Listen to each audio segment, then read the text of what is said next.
our bike. So I'm just sitting here in the backyard. I'm waiting for the FedEx guy. More should be here in a minute. I'm gonna eat some lunch and wait for the FedEx guy. Once he comes in, we'll open up the motor and get started on this. It's gonna be pretty cool, so stay tuned.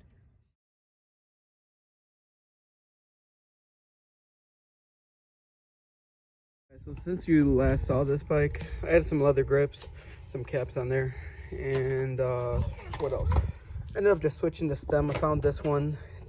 Probably could use a shim, but it holds on, and it holds on to the bars, and it works, and it moves the bars up a little bit, which I kind of like, so it works out good. I also added this cup holder that I found in the basement.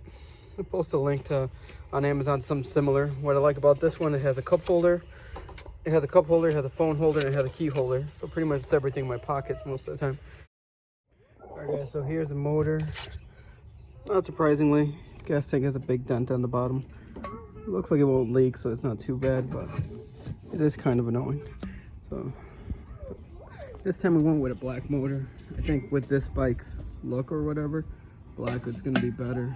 And the cup holder is probably going to have to come off, but it's going to bump into the gas tank. So just a preview of that. It's gonna look pretty cool in a minute. Let me keep opening everything up, make sure we got everything we need. We got our black motor, our sprocket, which I threw over there. We're actually not gonna be using that sprocket. I'll show you what we're gonna use instead. Chain, grips. Once again, I mean, all scratched up and stuff from shipping, which I don't understand how that happens, but whatever. I'm not gonna be that guy. And got our motor, which we're gonna make some custom mounts for. I'm gonna show you how those look in a minute. And then this box should have miscellaneous things. There we go. Clutch, lever, kill switch, cables, extra mounting hardware, exhaust. The muffler is actually black on this kit. Hopefully it'll clear the front tire fine. More cables, carburetor, chain tensioner, and magneto, and a chain guard for the engine chain. All right, let me get situated, get the mounts so I can show you guys how we're gonna hold the engine and start placing the engine in there, seeing how it all kind of looks. These are made to go clamp onto your roof rack if you have a tube and hold stuff on there, but they have a hole and they have different spacers or rubber grommets to fit different size pipes.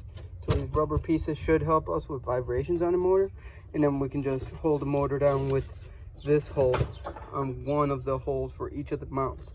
And then also we're not going to use that sprocket because I have this sprocket. It's a 42 sprocket from Pirate Cycle.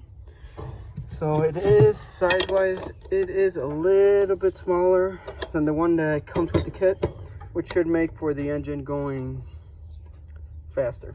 But we'll see. The plus side of this is instead of holding it with a whole bunch of nuts on here and kind of tightening it down and clamping it onto the spokes, this clamps onto the center hub of the wheel. And I'll show you guys what that looks like in a minute. And then these mounts work for the motor, so let's get started on that. Catch you up on what's going on. So when I mounted it using just one bolt, it just wasn't very sturdy and it was kind of wobbling around. So what I decided to do is I left that one bolt in, but I drilled a hole through all the way to the other side. I'm going to trim this up a little bit. Essentially what this is going to do is it's going to just serve as a pin to kind of hold this from spinning around, and it does a really good job at that. It's still threaded onto the motor as it normally would be. Now on this side, and here's the thing, this is not even about the part itself. See, the thing is, these mounts that I ordered are not exactly, well, they look exactly the same, but the holes on these must be drilled at different spots. See, they look the same, but the holes, this hole must be drilled at not the same exact spot, which means that when I place it here, we have this setup where if I drill a hole through there, first of all, I need those threads so that the mount can thread onto, and then otherwise, I mean, I might right on the edge there, and I might not make it. So what I decided to do is I'm going to try to mount it just with one pin, like on that side, and then this side just one bolt. It's got 3 bolts technically, or 3 points holding it, so it shouldn't move. So we're going to find out if that all works. So here's what we got. We got the motor up there, and it's pretty sideways. And the reason is I couldn't mount it to this mount using this stud because this fin was hitting the motor, and honestly the head probably would hit the motor if I did that. So instead what I did, I decided to mount it to the second stud. Now this looks pretty crazy, to be honest. I kind of like it, but we might end up trimming this. I want to get everything else mounted and see exactly how close we are. At this point I mounted everything on the bike, and then the chain wasn't lining up. There was a few more issues, so I just decided to call it a night and wait for the next day. All right guys, so there she is, next day.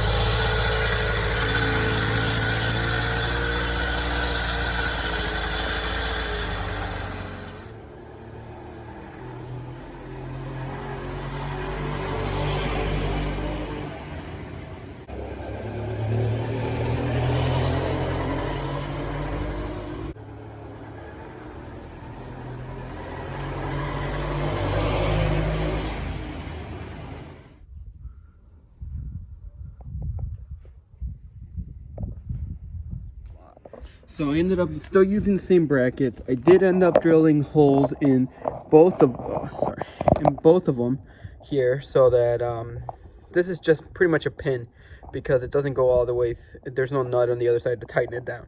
It'd be nice. I'd have to countersink a bolt. It just starts getting real thin, and I need these threads to thread on. So I just decided a pin is good enough. And then on the back side, same. I still use these same mounts. One thing I did do, which I'm going to change later, is I put 2 different size shims on. And I think that's what's causing this shim to kind of pop off. It hasn't popped off yet, but just in case, it's better to just deal with that. And then on this side, same.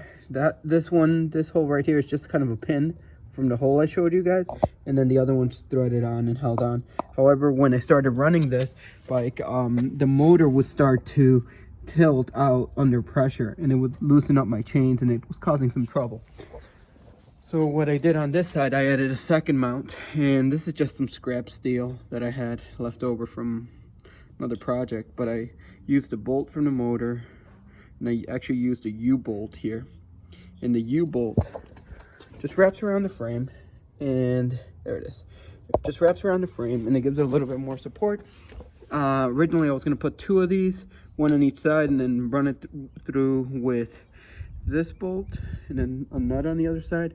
But these bolts are T7s, and at the hardware store they didn't have long enough ones. Plus they're pretty tiny, so I decided to just leave the pressure for the motor there and then run a U-bolt and tighten this all down. I could always paint this, potentially even weld this if I really wanted to, but for now it seems to be working great. I've been riding around all day, and the engine is staying straight.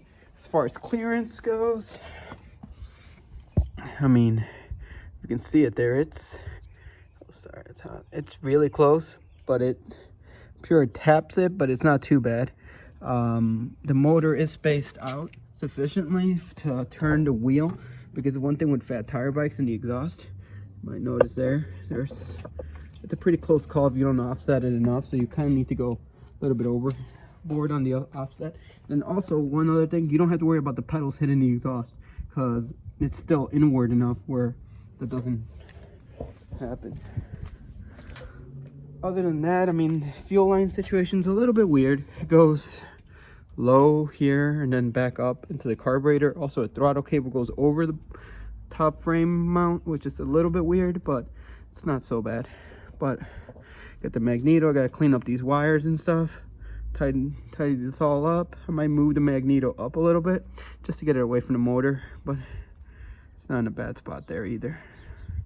Everything else is working out fine. One thing too with this bike I had to take off was the kickstand. The kickstand, it would work, but when I was at the gas station, it fell once. You can see there's a dent there from when it fell at the gas station when I was putting gas in it.